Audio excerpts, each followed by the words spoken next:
Hey everyone, welcome to the Neural Nets in Practice workshop presented by the VandyHacks team. My name is Adarsh and I'll be walking you through some of the more fundamental aspects of neural networks and how you can use them in your own projects. So to begin, we really must ask ourselves, what is a neural network and what are their more practical applications? A neural network is defined as a multi-layer, artificially modeled network of neurons and nodes. To break this definition down a little bit more, we can see that the end goal of a neural network is to perform tasks by analyzing training examples. Often you'll hear the word deep learning exchanged for the word deep neural network. Really, the end goal and the usefulness of neural networks come in the fact that they're able to recognize patterns in provided data sets and model nonlinear and complex relationships.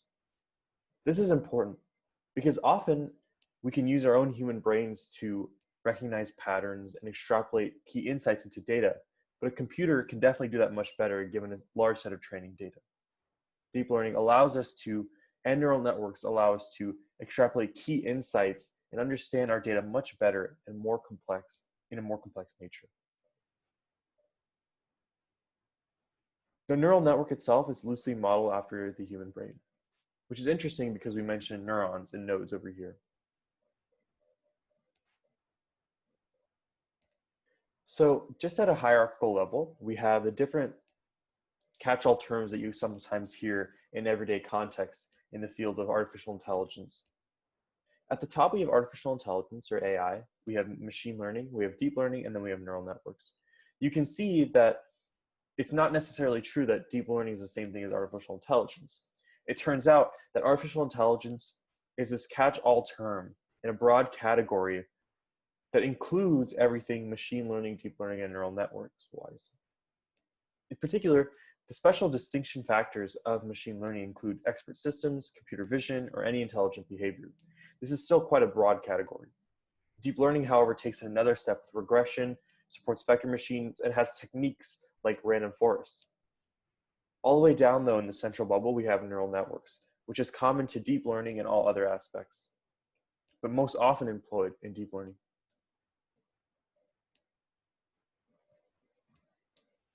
Before we begin talking a little bit more about deep learning, we have to start understanding what distinguishes something from being deep versus shallow. So shallow learning is really defined as essentially having one layer, one hidden layer, as you can see over here in this diagram. On the other hand, deep learning has fundamentally several levels of hidden layers. This is important, and this distinction is important. Adding more layers can often allow you to extrapolate more key insights into your data and process your data better when making an output prediction. However, of course, there are downsides to having multiple hidden layers as such, but the main distinction to be drawn here is that a shallow learning framework will only have a singular layer for processing the input before reaching an output, whereas deep learning will have a whole network of neurons or nodes in between the input and the output. This really means that deep learning is so much more complex than shallow learning due to these added layers. Hello, my name is Sam, and I will be picking up from where Adarsh left off. So, at this point of the workshop, hopefully you have a pretty good understanding of what a neural network is and what deep learning is in the context of machine learning and artificial intelligence as a whole. So, now let's dive into the why. Why are we talking about neural networks, deep learning? Why is everyone talking about deep learning? Why might you want to use deep learning in your own projects? So the first reason is that with deep learning, we're able to get much more powerful representations. So basically, with the complexity and the depth of neural networks, you're able to derive a lot more information-rich observations from your input data set. And so the general idea here is that the more complex and rich your observations are about a data set, the more well-informed and correct your output decisions are going to be. Next, neural networks are very generalizable. So you can take a neural network that was trained for one particular task, and you can easily, with a few tweaks and retraining, with not too much effort, you can take that neural network and repurpose it for a completely different task. And so this, of course, takes some of the effort out of redesigning a completely new solution, where you can basically use what someone else has done for another solution for a different problem and you can repurpose that. So there's a lot of reuse of code and a lot of reuse of networks here. So thirdly, we have that neural networks removes the need to engineer features. And so basically, if you were to use a non-deep learning solution for, let's say, an example of predicting housing prices given a certain amount of data about houses. So let's say you have data on a bunch of houses along a neighborhood. You have the number of bedrooms in that house, the number of bathrooms. You have the square footage of the house, how big the yard is, how good the schools are next to the house, all this different information, and you have the price of that house. So you're trying to create a function that can take in all this information and spits out a predicted price for a new house that hasn't been sold yet or bought yet. And so, if you are using a non-deep learning approach, you're going to want to take all this input data and you're going to want to basically parse through the noise. There's not all the data is going to be useful, or at least not relevant enough for you to focus on for your function to predict a output pricing, right? So you're going to want to engineer the features. You're going to want to pick and choose what do you think the features are that are most relevant. What do you think? Do you think that the size of the house is most relevant? Do you think that you're going to want to include the quality of the school, the number of bathrooms, or maybe perhaps some combination of different features? So all of these different things go into feature engineering, and this can become quickly a complex and tedious and time-consuming process. And so with neural networks, that kind of gets rid of all of this.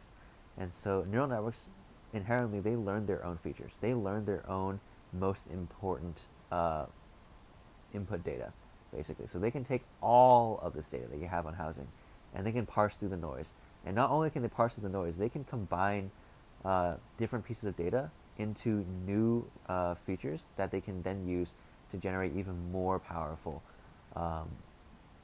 representations. So they can combine, let's say, there's some relationship between the number of houses, or sorry, the number of bedrooms, the number of bathrooms, and the square footage of the house that isn't just apparent by just summing those up or doing some basic calculation. There's some hidden relationship there. Neural networks can learn those.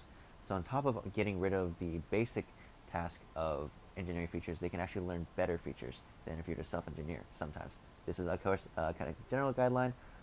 Sometimes there is usefulness in engineering features, or at least like kind of helping the neural network along. But for the most part, neural networks get rid of this initial tedious step of engineering features.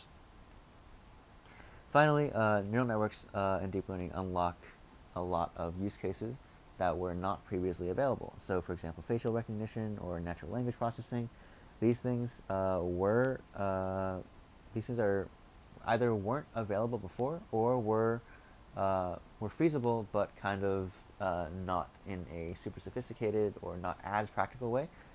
And so, for a lot of these use cases, neural networks have really unlocked the possibilities. So they've opened the door to tackling a lot of these use cases. In some cases, by just improving the results that we get manifold, or in other cases, just by taking something from being completely impossible to now making it possible.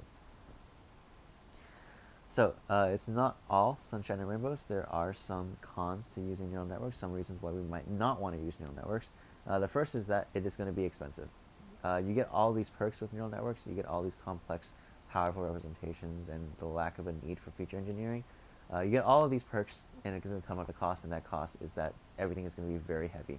It's going to be very resource intensive in order to use these neural networks relative to perhaps another solution. And so what I mean by that is that nowadays, with all these frameworks out there and a lot of work that's already been done in order to basically make neural networks more accessible, a lot of this basically gets rid of the need to have all these resources, so it's not as resource intensive as it might have been before. However, this doesn't negate the fact that using a neural network is going to 9 times out of 10 require more resources than using an alternative approach. It's also going to require more data. And so because everything is so complex, you're going to need a lot more data in order to create these useful uh, representations. So if you want to think of a neural network um, as the engine of a vehicle, data is going to be the fuel, right? And so for a more powerful vehicle, you're going to need a lot more fuel. Thirdly, neural networks are kind of like a black box because you can't really tell what's going on inside. So you can design the neural network, right? You can design it, and everything there can be completely well understood and well documented. But as soon as the network starts learning, it's doing its own thing. It's basically saying, you can't really go into a neural network and say, oh, this one parameter is this way because of this reason, right? The neural network does that itself. You can't really go in and see what is doing what. Whereas, let's say if you're just writing your own classical machine learning approach, you can actually write a function that where you tell it exactly what's happening, and you know exactly what each step is doing. You know that this one part of the function is changing the input in such a way that affects the output in this way, right? You can't really do that with a neural network. Finally, neural networks are kind of overkill for a lot of applications. There's a common adage that once you have the hammer of deep learning, everything starts to look like a nail, right?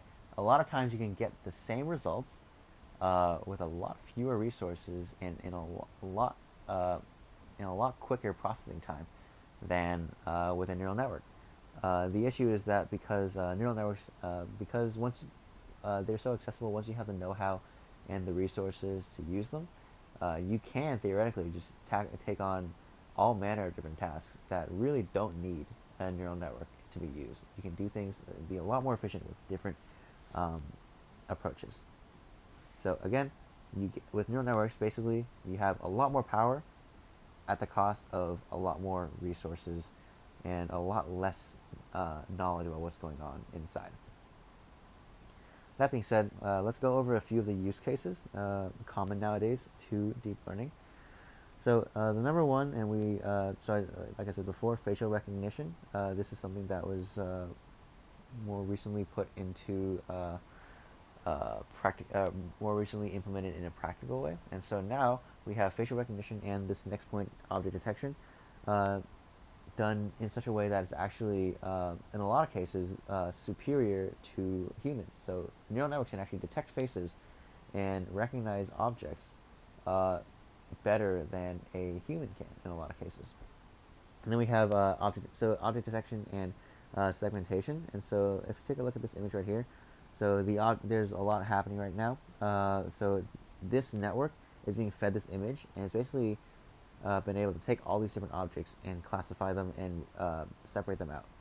And so you see the boxes that are being drawn. That's the object detection part. So it's detecting these different objects. Let's say this thing in front, this person, which has a 99.6% confidence level at.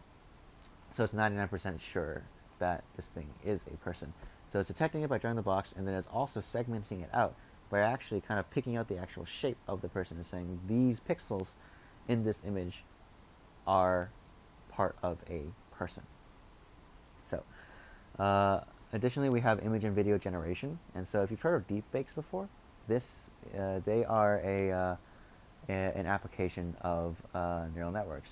And so, the process that goes into making those is a little bit more involved and a little bit more complicated than than the example that we're going to go through at the end of this workshop. But the underlying concepts are going to be the same. Then we have self-driving cars, text generation, natural language processing again, which is like when you're able to like talk to Alexa, or Siri, or Google, or Cortana. And so there's a lot more applications out there, but these are kind of the more common ones that you're going to see neural networks being applied to these days. So now let's go into the actual process of using these neural networks for yourself. So before you do anything, you're going to want to actually gather your data. You actually want to figure out what it is. You're going to define your task, your problem, and you're going to actually want to load the data in that you're going to want to use. And so you're going to want to split the data into 3 different categories. You're going to have validation, testing, and training. So training is going to be the data that you're actually going to, self-explanatorily, train the model on. This is going to be the data that the model sees. You're going to have this data, and so the training data is going to come with, um, actually, all this data is going to come with the actual data itself and some kind of decision that you're going to want to make from that data. And uh, most examples you'll have like classifiers. So you have an image and you want the output to be some label for that image, like a picture of a dog, and you're going to want the output to be a dog, right? The word dog. And so training is basically going to be the data that your network actually sees, and it's going to learn on that data. It's going to learn specifically on this data. Then you have validation. So validation is basically the data that you're going to check your model performance on. And so the model can do really well on training data, but let's say, for example, right, you feed the model a single image of a dog, right? It's called a dog.png. And so that model can learn every single thing there is to know about that image. It can learn like that you can learn every single pixel that is in the dog or not in the dog, right? You can learn everything about that image, but at the end of the day, all it's doing is learning that particular image. If you feed it a different image of a dog, in a lot of cases, it just won't know what it's seeing. Because it was so overfitted on that single image that you fed that it doesn't know any other image. Validation data is basically there for you to keep track of your model's generalizability. And so it can do really well in training, but if it's not doing well on validation, then that means it's probably overfit. And it probably isn't learning representations that are useful for the purpose you have at hand. It's really, right now, all it's doing is just memorizing the data you fed it, the training data that you fed it. So finally, we have your test set. And your test set is basically at the end of everything. At the end of all your training, you're going to want to test your model to see if it actually works on data that's never seen before. So you might be asking now, what's the difference between validation and test? Why do we have two different? These seem like they're accomplishing the same thing. Why do we want to keep them separate? And there's actually a little bit of disagreement about the usefulness about test sets. In most cases, so best practice, you're going to want to use a test set. And so and sometimes you'll see people not really using the test set. They'll just go off of training and validation. But the test set is useful because sometimes if you're going really in depth with your training, you can train, right? You'll train on your training set and you'll evaluate on your validation set. And then you'll see that your validation set's not doing too well. So then you'll kind of tune your model a little bit. You make some adjustments here and there until you eventually start doing well on your validation set. This, of course, kind of almost brings the human into the loop of it brings the human in the loop into the overfitting problem, where the human is now overfitting the model to the validation set. And so now you've kind of double overfit, right? And so the testing is really the kind of like the final check after all of this to make sure that you haven't overfit on either your training or validation. In a lot of cases, this might not be necessary. You might be able to get away with just using your validation, but best practice, use a separate testing set. So after you've gathered all your data and you've loaded them into these three categories, you're going to want to clean and pre-process. So a lot of times the raw data that you take is not going to be necessarily the best data, and it's in the best form that's amenable to the neural network. And so, for example, right, a lot of images, most images are stored as three-dimensional arrays, where you have the height, the width, and then 3 channels for red, green, and blue values. And RGB values are typically, or actually, yeah, they are between 1 and 255. And they are all integers. And so this makes it easy for a computer to display that image because they can just read the RGB values of every single pixel. However, in a lot of cases, when you feed images to neural networks, you're going to want to pre-process it, and you'll see that instead of being integers from 0 to 255, each pixel is going to be represented, it's going to kind of squish everything down into a range of -1 to 1, right? And you're going to have floating point values, so like -0.7 to like and 0.003, stuff like that. So it's going to compress everything into a different range, and this is one example of pre-processing that happens to make your data a little bit more friendly to these neural networks. So after you've gathered, separated out, and pre-processed your data, you're going to want to actually start the modeling step. So you're going to want to either start designing your network, or in a lot of cases for practical applications, there are there's a lot of research. People have done a lot of hard work on these models, and they've already trained them. And so a lot of times when you're using neural networks in the wild, you're going to be taking off the shelf models, where someone else has already trained this model, and you're just going to take it and kind of tweak it a little bit for your own purposes. And so step three is basically either create your own model, start designing your model, or pick a model that's already out there based on your own needs, whether or not you're prioritizing accuracy or speed or any number of different things. So after you've gathered your data, separated it, pre-processed it, chosen your model slash develop your own model, you're going to want to start training. And so before you train, there are two things to keep in mind. You're going to want to keep in mind your hyperparameters and your optimizers. And so hyperparameters are basically just anything that goes into the structure or the training of your model. And so to make that more clear, um, let's compare hyperparameters versus parameters. When I say parameters, and when you hear parameters being used in the context of neural networks, that means the actual things that are being trained. And so if you want to think about a neural network as like a really, really complicated function, right? And so if you boil that function down, you can have like ax squared plus bx plus c, right? Just the quadratic function. And so what you're doing is basically you're saying, by training the neural network, you're saying what is the best value of a, b, and c, these coefficients, what are the best values of these coefficients, such that when I plug in an x, I get the expected y, right? So you're tuning those coefficients. And so in the same way, you're tuning the coefficients of this huge equation that is your neural network. And those coefficients are your parameters. Those are the things that are being trained. So by hyperparameter, what I mean is these are the things that define the model, right? These are the things like learning rate, layers, and batch size. So the learning rate is going to be how fast your model actually learns. Layers are going to be the actual structure of your model, how you've actually designed your model, what the model actually looks like. Batch size is going to be some batch size is how many images or how many data points your model sees at a time. So all these different things go into the definition of the model. They aren't learned. So these things don't change with learning. They define how the model is built and how it learns. So you're going to want to tweak those hyperparameters to best suit your needs. And oftentimes the process goes that you kind of use some default set of hyperparameters, or you just kind of make random hyperparameters, and you kind of train it, and you kind of tweak as you go along to see what works. Then your optimizers. Your optimizers basically, if you want to think about it, like the engine of learning. So this thing is this is the thing that actually drives the learning part of deep learning, and this is the thing that basically says your model has taken an input and it is predicting an output, and then your optimizer says that output is really good, or that output's not that great, and you're trying to basically, the optimizer is what tells the network what to do in order to get a better output. It optimizes the network for the output.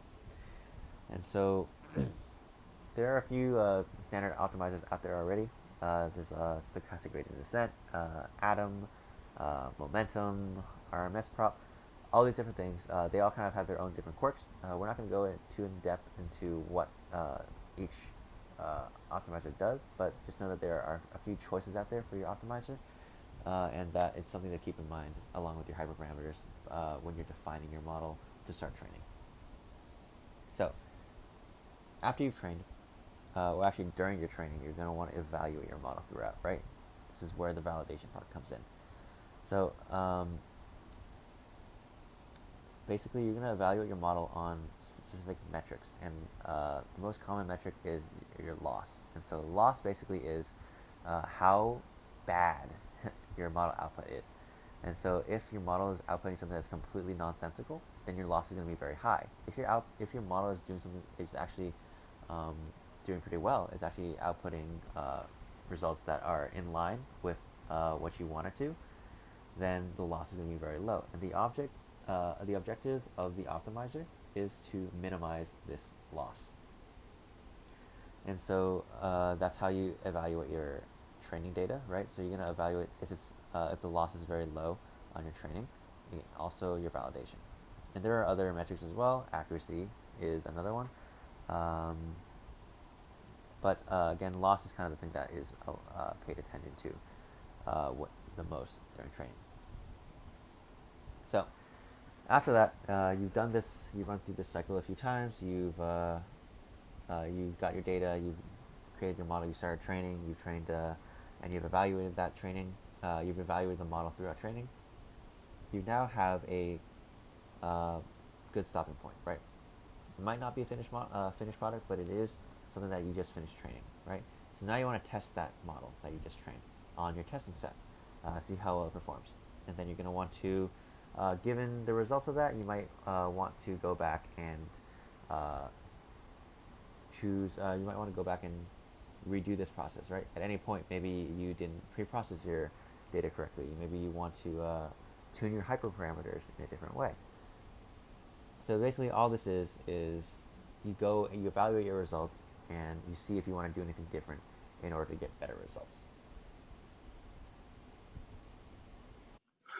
Hey everyone, my name is Terry. Next up, I'm going to walk through a simple example now that we are at a basic understanding of neural networks. The dataset we are going to look at is the MNIST dataset, which is a collection of 60,000 handwritten digits. Each image is 28 pixels in each dimension, and we will create and train a neural network that can recognize the digits 0 through 9. So if you want to follow along and try things out, feel free to get a copy of the code here. The goal of this walkthrough is to make the ideas we've talked about before a little more concrete. I'm not going to explain every line of code since a lot of it is just syntax anyways. I've already put a lot of documentation comments in the notebook as well, so you can still understand what's going on down the road. Also, I use the Keras library in this example. There are a lot of other libraries to choose from with slightly different syntax, but I just use this one because I was familiar with it. If you want to try out this example, I would go ahead and install Keras. There are a bunch of guides online for that, so I'll skip that and jump right in.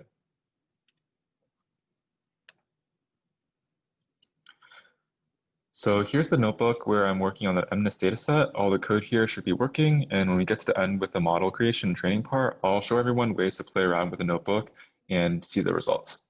So in this first load data section, I'm just importing the data and processing it. On line 5 here, I loaded the data into 4 arrays. So we have training images, training labels, testing images, and testing labels. The images are just what you would expect them to be, and the labels hold a digit that the image is meant to represent. I printed out some of the direct dimensions. Let's go ahead and do that. And it's exactly what we'd expect. So there's 60,000 images, 28 pixels by 28 pixels, and then we also have a set of 10,000 testing images. So next we go to preprocessing. Before we can feed this in the network, I changed the image into a single vector with these 2 lines. And since that's much easier for the network to work with compared to the matrix. And here we normalize the color representation from 0 to 1. And the last thing I do, which is probably the most important, is changing the labels to a one-hot array. A one-hot array is essentially just an array that has 0 values in all positions except for a singular 1 value. So a one-hot array of size 10 would be perfect for this example. Instead of the label being just a 7, it would be an array with all zeros except for the value at the 7th position. The reason for doing this is that when we create a neural network to recognize the digits, we're actually outputting categorical data. We want the network to choose a digit from 0 through 9 instead of returning like a float or something. And using this one-hot encoding is a very common way for handling the categorical output. So let me just run these cells. And here you can see that we changed the matrix into vector. And here we changed the label to a one-hot array. Okay. Lastly, we're going to be creating the network and doing the training. So there's a whole bunch of parameters that you can try unchained here.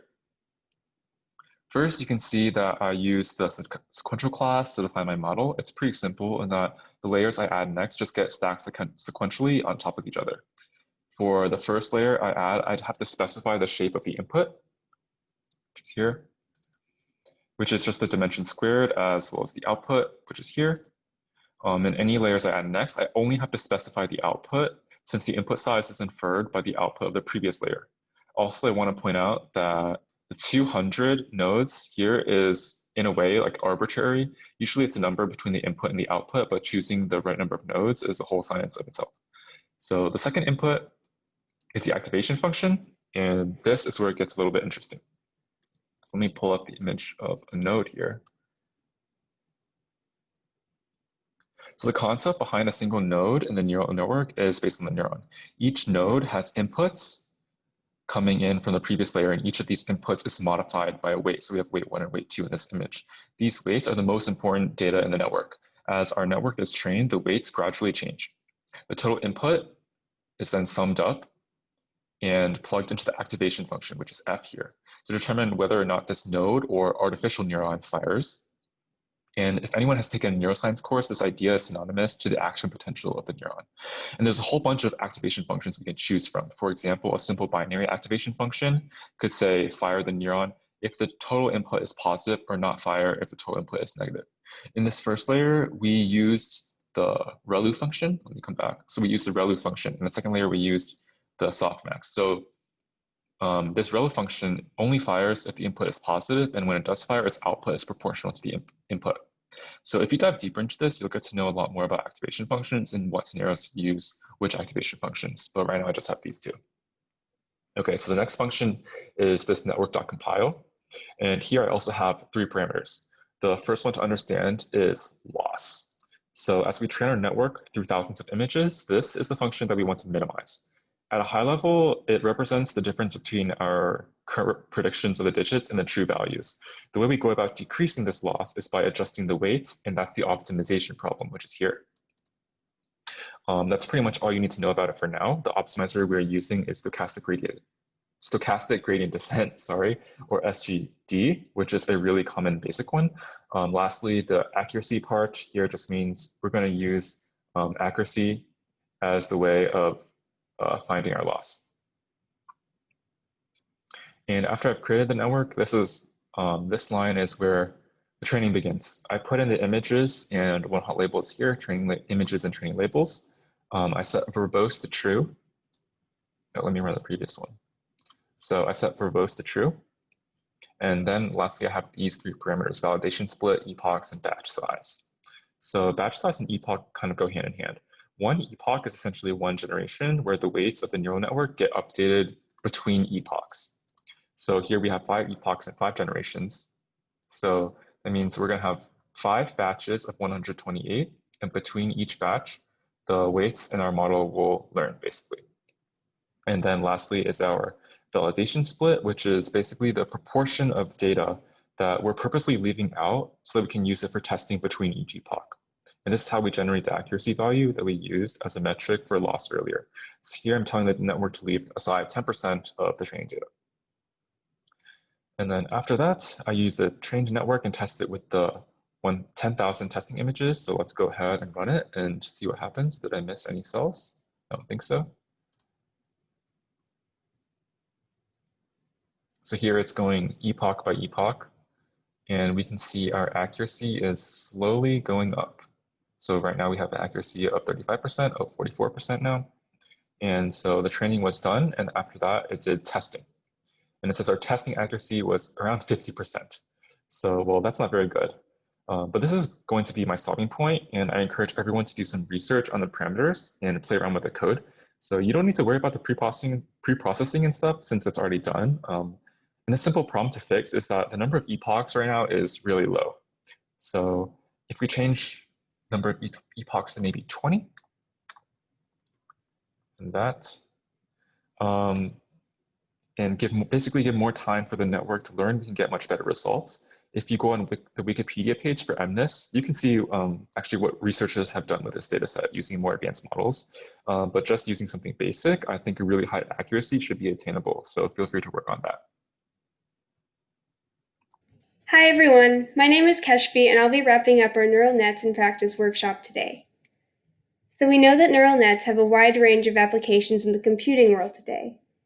They're easily generalizable, they allow for much more powerful representations and more complex use cases, and when trained correctly, they can eliminate the need for manually coding new features of a program. All of these characteristics are what make them so flexible, powerful, and useful. We hope you leave today with a better understanding of what neural nets are, why they're so useful, and how you can train one yourself.